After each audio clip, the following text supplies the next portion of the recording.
Viewers, आज की video में मैं आपको सिखाऊंगा कि हम इमेज टैग को यूज़ करके हम इमेज कैसे लगा सकते हैं अपने HTML में और हम फ्रंट एंड पे इसको कैसे शो करवा सकते हैं। अभी मैं यहाँ पैराग्राफ के नीचे जो है ना आपको इमेज टैग लगाना सिखाऊंगा। चले आए, मज़ीद टाइम वेस्ट नहीं करते और प्रैक्टिकल इसको देखते हैं। ये एक index.html का एक डॉक्यूमेंट मैंने लिया हुआ है। ठीक है, इसके नीचे यहाँ आप देख सकते हैं एक पैराग्राफ आपको शो हो रहा होगा। ठीक है, इसके नीचे मैं आपको बताता हूँ इमेज टैग कैसे लगाते हैं। यहाँ मैं थोड़ा इसको जूम कर लेता हूँ। ठीक है, सबसे पहले आपने क्या करना है, लेस देन का निशान लिख के ना यहाँ पे IMG लिखना है। इमेज के पूरे स्पेलिंग नहीं लिखने, सिर्फ IMG लिखें, स्पेस दें, उसके बाद यहाँ पे SRC लिखें और यहाँ एंटर प्रेस कर दें। ठीक है, SRC के अंदर इन्वर्टेड कॉमर्स के अंदर आपने जो है ना अपना पाथ देना है जहाँ पे आपकी इमेज पड़ी हुई है इस टाइम। ठीक है, इस टाइम मेरे पास इमेज कहाँ पे है आइए देखते हैं।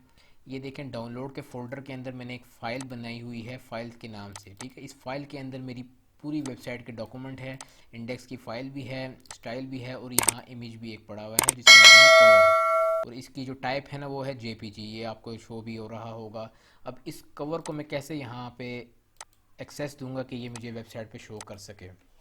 यहाँ पे मैं लिखूँगा cover.jpg। ठीक है, याद रखना जो भी आपकी एक्सटेंशन होगी ना, .png हो या .jpg, वो आपने साथ लाजमी देनी है।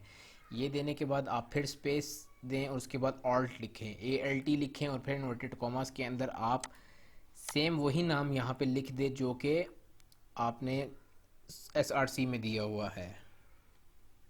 ठीक है, मैंने ऑल्ट भी दे दिया। ऑल्ट देने के बाद मैंने फिर स्पेस दी और अब मैं चाहता हूँ कि मैं इसकी इमेज जो है इसकी कोई विड्थ दूँ, कोई हाइट दूँ। ठीक है, तो यहाँ पे मैं विड्थ के एट्रीब्यूट ले लेता हूँ। विड्थ के एट्रीब्यूट लेने के बाद यहाँ पे मैं चाहता हूँ कि 100% इसकी विड्थ हो और इसकी हाइट जो है वो हो जाए 280 पिक्सल्स। ठीक है, ये देने के बाद मैं इसको यहाँ पे क्लोज़ कर दूँगा।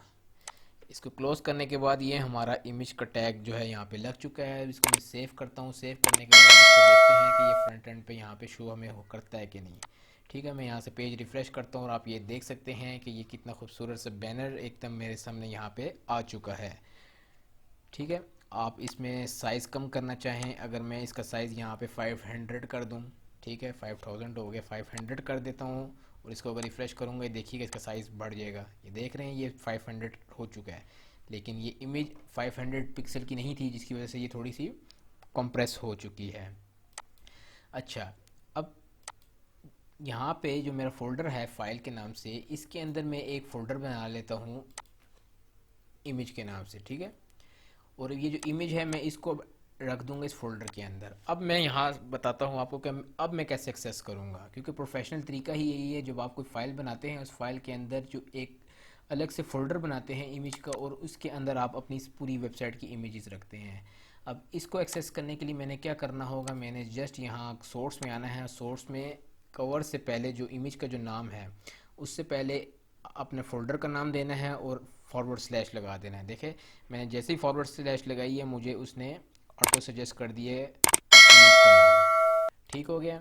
अगर आपको ऑटो सजेस्ट नहीं आता तो आपने यहाँ पे इमेज फॉरवर्ड स्लैश लगा के अपनी इमेज जो भी आपने सेलेक्ट करनी है वो देंगे और इसको अब आप सेव कर दें।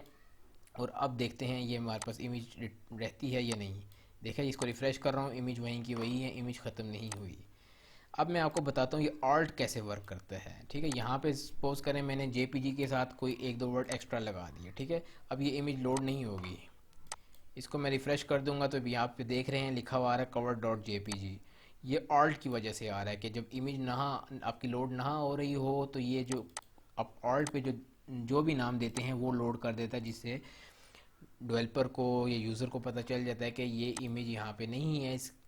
इस जगह पे कोई इमेज थी जो शो नहीं हो रही, इसकी जगह ये नाम यहाँ पे शो हो रहा है। तो व्यूवर्स, ये था इमेज का टैग। ठीक है, और इमेज के अंदर ये आपको जो सोर्स नज़र आ रहा है या ऑल्ट नज़र आ रहा है या ये विड्थ या हाइट नज़र आ रही हैं, ये इमेज के एट्रीब्यूट्स हैं। ठीक है, उम्मीद करता हूँ आपको समझ आ गई होगी कि इमेज का टैग कैसे आपने यूज़ करना है, उसको विड्थ हाइट क्या कैसे देनी है और ऑल्ट का क्या एट्रीब्यूट जो है ये क्या काम करता है। अगर पसंद आई है तो आप हमारे चैनल को ज़रूर सब्सक्राइब कर लें। Thank you for watching.